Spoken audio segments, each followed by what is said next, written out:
Welcome to Joy Powered Workspace Podcast, where we talk about putting the humanity back into HR. I'm Jody Curtis, owner of Purple Ink and author of Joy Powered, a workspace game-changing book. I'm here with Susan White, a national HR consultant. Our topic today is StrengthsFinders. I was first introduced to the concept of StrengthsFinders when I read the book, Now Discover Your Strengths by Marcus Buckingham. Although I used the word fascinated, I admit I was intrigued. But I took the assessment and then I moved on to the next book and the newest, Philosophy. In 2014, though, I read another StrengthsFinder book, and there are many out there. And this one really stuck this time. I decided to get Gallup certified at the Gallup headquarters in Omaha, Nebraska about 2 years ago, and it has made a positive impact in all aspects of my life, personally, professionally, and spiritually. We regularly talk about it as a family, and Purple Ink has a strength-based culture, and I even teach a class at my church. My strengths are maximizer, arranger, positivity, futuristic, and strategic. Susan, what are your top 5 signature themes, and what is your experience with StrengthsFinders?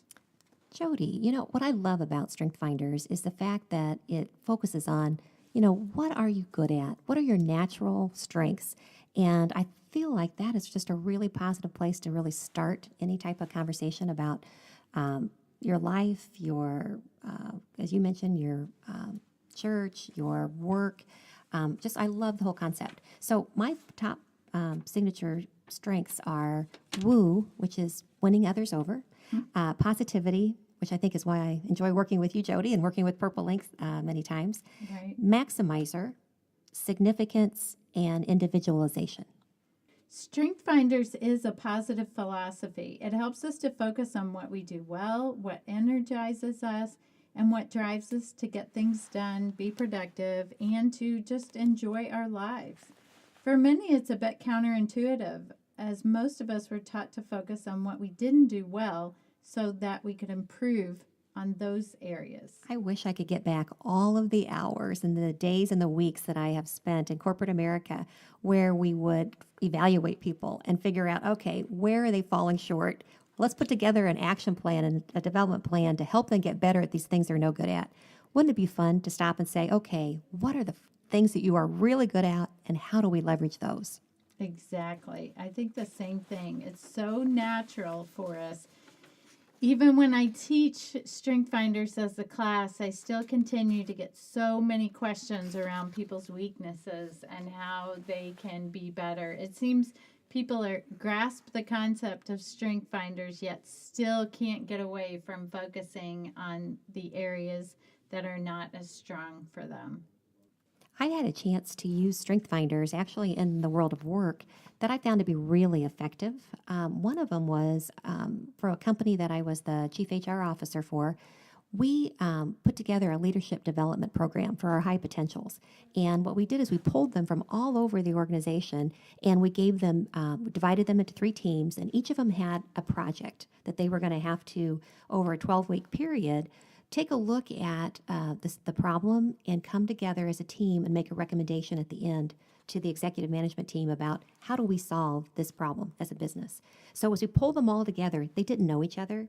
And we put almost all of our leaders through DISC and through Myers-Briggs and all the ones that were typical, but we had never put them through StrengthsFinders. So we decided that was where we were going to launch the leadership program. We did a StrengthsFinders and they just ate it up. It was so helpful because as they built their teams and as they worked through solving this problem, they knew who in their group had the various strengths and who they could rely on, and it just turned out really, really successful. Nice. I'm a big fan of all assessments, and I think typically when we take assessments, we learn a little bit more about ourselves, and that can always be helpful to us.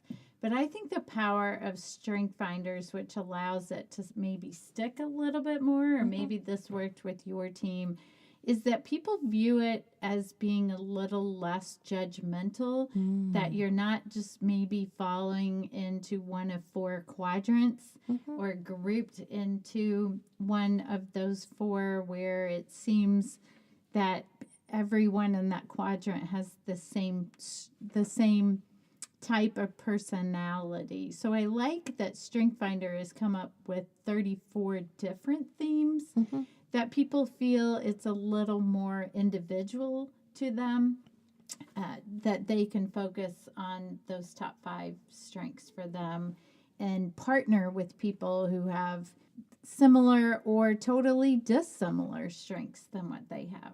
I do believe people find it less threatening to talk about their strengths than it is to talk about what quadrant am I in, the good, the bad, and the ugly of that quadrant. I'm with you. Right. An interesting thing about strengths that most people think of your top 5 signature themes as being what you do best. So therefore, your 5 that are at the bottom of the list, or your numbers 29 to 34, must be your biggest weaknesses. But ironically, Gallup has done a lot of studies on this to say it's actually our top 5 strengths that can also create the most angst for us or the most trouble with us, because we're not using them as maturely or productively.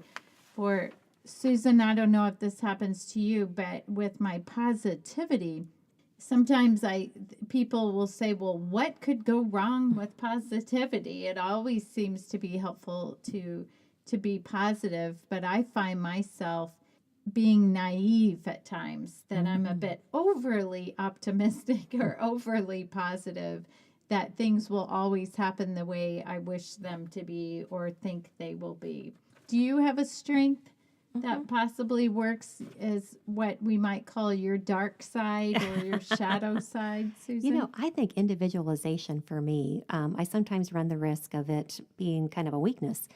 One of the things I read in the Gallup book that I read about it is individualization. It means when I walk into a large room full of people, I actually look around that room, and if there's 50 people in the room, I see 50 individuals, and I immediately start thinking about each one of those individuals. Whereas I'm just not good at clumping people together or grouping, or I guess it's a good thing in that I don't stereotype, but I truly see 50 different challenges in that room of 50 different people that I want to woo. I want to win them each and every one of them over, but I'm not really good at, being able to do things in generalities. I am really about the individual. Gallup has a lot of statistics on people utilizing their strengths and how they have a higher quality of life, and that they're more productive in the work, that they're more positive in their interactions with customers and clients and coworkers, that they feel better about the company they work for. So it's not just an individual philosophy of focusing on what you do well, but when we have groups of people working in teams or at companies, we can actually work better as a team and see the success through profits and productivity in the company as a whole. It's interesting you bring that up because I was a HR director for a business, and it was a really large leadership team. I'm going to say, more than 15 people. And we were looking a few years into running as our operation as a team of ways that we could strengthen the communication with everyone and really the collaboration, because things were starting to get kind of siloed. And so we did a StrengthsFinders workshop, and everyone, of course, before they came, had an opportunity to complete the self-assessment, and then we brought the results. And first of all, it's fun because we're talking about strengths, and so people really did enjoy that. And it caused people to look at each other just a little bit differently. And from that point on, I wouldn't say that, we talked about it in every meeting, but periodically we'd talk about, so-and-so is good at such and such. Well, maybe we ought to ask them to take the lead on this. Or maybe we ought to draw upon the person who's an ideation person, because we know they're going to come up with really broader thinking than, if we don't really pull it out of them. So we found it to be very effective in teamwork. Right. Donald Clifton once said, What would happen if we could focus on what is right with people versus fixating on what is wrong with them? And that simple quote really has given me such a new perspective on other people and even myself as well. It's easy for us to look in the mirror and think about what is wrong with us. But if we can spend more time focusing on what is going right, not just with ourselves, but with our peers. And then it's a perfect example, you said, of thinking about what are people doing well and how can we utilize them or think about them in exhibiting that behavior more often. How can we create opportunities for them to do more of what they do best? So, Jody, if someone listening today really likes the concept of StrengthsFinders, how do they get started with it? How can you bring it into your organization? What are the steps that you would suggest? Yeah, so anyone can take the assessment online at gallupstrengthscenters.com, or certainly you can buy any one of the many StrengthsFinder books out there which have a code included in them to go online and take the assessment. It costs $15 if you go out online and take it yourself. And then we've worked with companies a number of different ways. Some organizations got started because we trained the leadership team first.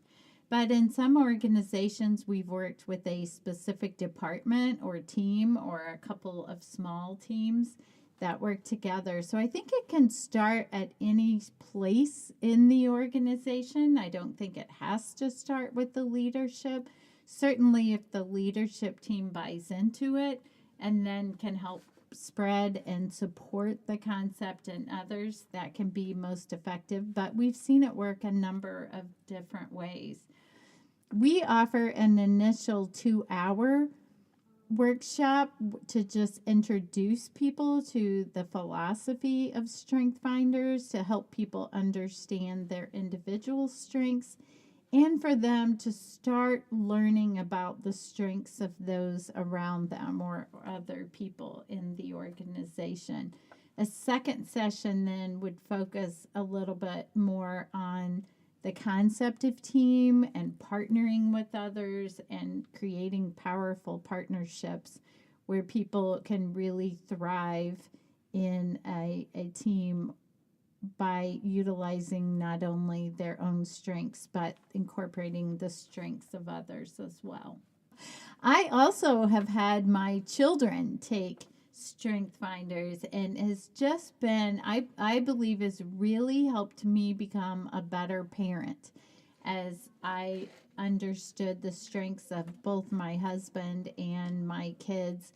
And we consistently talk about StrengthsFinders at home and how we're able to utilize our strengths or sometimes not. Yeah, that's wonderful. I think one of the biggest questions I hear from organizations about any kind of assessment is how they keep it alive in their organization. I personally, and it sounds like you too, Susan, have taken lots of assessments, and I found it powerful in the moment, but then the information sort of slips into our drawer or in the trash can, and we forget about it. We don't talk about it. We're excited in the moment, and then it slips away from us. Have you had similar experiences, Susan? Yes, absolutely. I think about all the binders from all the training programs that I'd attended that were great in the moment, but they'd get dust on the shelf. And eventually, a couple years down the road, I think, oh, that was interesting. And then I throw it away, which hasn't been true for me with StrengthsFinders. Oh, good. And as I mentioned in the intro, it was a little bit for me in the beginning, and then I was introduced to it again and made it work. The first time I took StrengthsFinders, I was on a team with, I'm going to say about 25 people. And in the room, there was only 2 of us who were winning others over, the head of sales and me. And so it really was a great epiphany that when we needed to pull people in or recruit people in or build sales or whatever, that the 2 of us really needed to step up and do the work because it was our natural strength. Right. Susan, we've invited another StrengthsFinder fan to join us today. Denise from Indianapolis has been successful utilizing StrengthsFinder in her current role and in a previous role she had. Thanks for joining us today, Denise. Oh, thanks for having me. It's a pleasure to be with you. And tell us your top 5 signature themes and about your experiences with StrengthsFinder. Okay, well, my top 5 are achiever, arranger, learner, connectedness, and responsibility. And I brought StrengthsFinder into my former place of employment about 3 years ago, I guess it was. And it has been so helpful for me personally and for the place of employment as a group. So I've had many revelations for myself through StrengthsFinder. And I think that the staff that I worked with has really come to be able to work in a more strengths-based way, I guess you would basically say, because they've come to be able to understand one another better and kind of be able to figure out why each of them does what they do and how they do it well, and what they can expect from one another based on their strengths. Can you tell us a specific example, Denise, about you personally or in working with the organization? Yes, for instance, there was one of my coworkers, and to be honest with you, it was the person that, I guess for lack of a better way of putting it, I clashed with the most. And it was never terribly unpleasant, but it was just the individual that I came to realize I misunderstood the most regarding his strengths. And so we had the most disagreements as far as our work on staff is concerned. And what I came to understand is that one of his signature strengths was, because I'm a person who actually presents a StrengthsFinder. I have all 34 of my strengths, and I learned that one of his signature strengths is my very last strength. It's my 34. It's a strength I just don't have. It's not in my DNA. It's not in my makeup. And so my problem was I didn't understand that strength at all. And so when we would have disagreements, say at a staff meeting, I actually took it personally and thought that this person was disagreeing with me to get under my skin, when actually I was the one with the challenge because he was using one of his strengths and I just didn't understand it because it's not in my repertoire at all. And so once I came to discover that it was a signature strength that we actually needed for the betterment and cohesiveness of our whole team, I came to respect it rather than resent it. And so I think my big lesson from that was that just in general, with my relationship with the staff, I became far less judgmental of the way people behaved and far more inquisitive about where their behavior was coming from with regard to their strengths, and was able to more appreciate who they are and what they brought to the table rather than criticize or resent it. Kind of learned how to celebrate one another's strengths as the gift that was brought to the table. And so it brought far greater understanding to the whole group. So much healthier. Right. Very nice. So much healthier. Do you feel like it impacted the entire organization or many people in the group as much as it did you? Well, that's a good question. I think it is something that continues to develop. And I think the more you delve into it and the more you make StrengthsFinder a part of your everyday conversation and kind of develop a StrengthsFinder language, the more it sinks into a group. So I can't say that they're there yet. I can't say that, oh yes, it is definitely a strengths-based organization. It is an organization that hopes to be strengths-based and is getting better at it. But you have to practice it. It's like any You have to develop the language and practice the language, and they're getting better at it. And certain areas of the group are that this group has a school attached to it, and the school's doing a great job at developing a strengths-based culture. But, it's a work in progress, but it's certainly doing better. Yeah. What are some ways that you and your organization or that you've seen in others that are good things to encourage companies and employees to keep that conversation going? What can we recommend to our listeners? I think Susan and I were talking before you called in about other assessments and how they can die after the initial excitement. What are some things our listeners can do to keep that alive?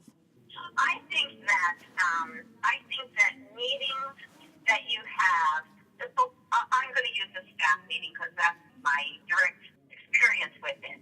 But I think that one of the questions that should be constantly asked, like a staff meeting, let's say, one of the first questions should be, tell us about one of your signature strengths that you saw in operation or that you aimed this past week in any particular, project that you are on or activity that you led or teamwork that you engaged in.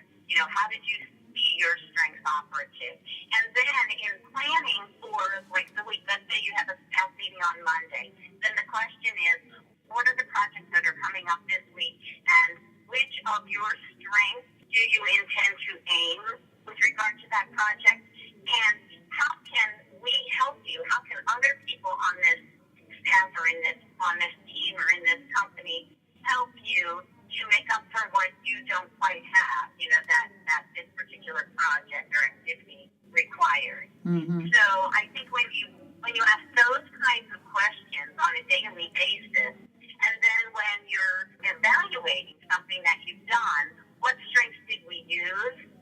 Where could we have used help? What strength could we have used in this and we didn't? And next time, where can we find that? Who has this that we need on our team so we can do a better job? Right. I love that. Most importantly, I think because we're not only thinking individually about how we're using our own strengths, but we're hearing other people talk, and it reinforces with us what their strengths are and how they're utilizing their strengths as well. Yes, and even if it's in a meeting where I completely agree with that, if you're in a meeting where you perhaps can't ask someone to work on your team, but you can use that person as a consultant when you see, let's say you're not strong in communication and it's a signature strength of someone, and it's time to get the promo materials out. So if that person could just lend their expertise for a few minutes to you, to maybe take something that you've created that's good and make it excellent, because they can add their strengths to it and their creativity and their gifts to make whatever you've done better. Right. And thanks for using that word excellence. If our listeners don't know that actually the entire concept of StrengthsFinders came about at the Gallup organization because they were studying the concept of excellence and how performance could be improved. And that's how the whole Genesis of it began. Yes. How they studied teams of excellence. They studied individuals who had achieved world-class performance in their field, and just tried to dissect what it is that leads to world-class performance. And one of the things, and I love this, one of the things that Gallup says constantly is that weakness fixing is not a strategy for success. It's not a strategy for excellence. Weakness fixing can prevent failure, but when we concentrate on our strengths and using our strengths, that's when we achieve excellence and world-class performance. So I love that concept. I love that too. Well said. Well, Denise, thanks so much for calling in to the Joy Powered podcast today. We appreciate Oh, you it was a sharing your pleasure. thoughts. Thank you, Denise. All right. Thank you. Thank you for having me. Bye-bye. Bye. Jody, we have some listener email, and in fact, one of them's on StrengthsFinders. Oh, excellent. What's it say? Well, it's from Stephen in Kansas City. And here's what Stephen says. My strengths are strategic, focus, restorative, activator, and belief. I'm an accountant and consider myself successful because I've been promoted many times in my company. Each year, though, I receive feedback that I need to work on my communication skills, both verbal and written. Since communication is not one of my strengths, but I know I need to work on it, how do I incorporate the concept of StrengthsFinders to improve? So, Stephen, if we play off of what Denise just said, your company, your organization might ask you to work on communication skills, and you could do that and have some improvement. We can ask you to practice your writing skills by writing better emails or by getting feedback on individual emails or presentations to help you be better. But your real power comes only when you focus on your strength.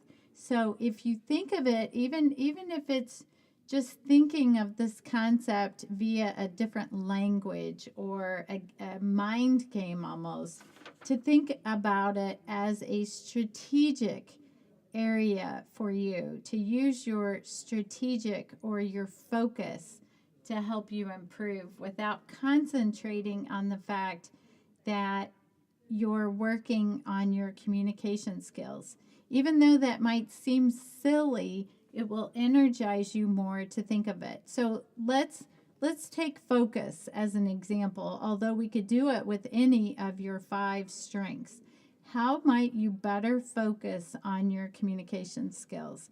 And let's even think specifically about your written communication skills. So at each time you are writing something, whether it's an email or a blog or instructions or giving someone written feedback on your organization, take more time to focus on what was written and to consider it not just from your viewpoint, but from the reader's viewpoint, from the person that's being directed towards, from other people who might be reading what it is you wrote. And if you think of it in terms of working on your focus strength versus your communication skills, which might drain you and wear you down, and thinking that that has to be your area of focus, or that has to be your area of concentration, by thinking about it in terms of focus and utilizing those skills, it'll give you a better return on your investment in that area. Interesting. Well, good. Well, you know what? It's time in our program to talk about what's hot in the news. Jody, I think there's some things happening perhaps on the minimum wage front. Yes, so there has been a clear trend in the past few years for state legislatures, not federal, to pass employment laws. As an example, the federal minimum wage is $7.25 an hour, but the majority of states actually have higher wage thresholds. According to SHRM, 19 states now have raised their minimum wages just this year in the first few months of 2017. And some states and cities are working their way up incrementally to $15 an hour. That's more than twice the federal minimum wage. The Trump administration seems to be making it clear that they will encourage this trend as well, to let the states make their own decisions regarding that. I think it's good for those of you who are managing enterprises that go across state lines to stay very vigilant and make sure you don't miss any of the increases that are happening, Right. either locally within a city or a county or the state. Absolutely. Well, thank you for listening today. If you have missed any of our podcasts, you can go to iTunes and download our complete series. Just search Joy Powered. If you have any questions, you can reach out to us about any HR topic by reaching out to us on Joy Powered Facebook or our Twitter account @JoyPowered. We welcome listener questions. And please tune in next time as we talk about work from home technology. I'm looking forward to it. Thank you.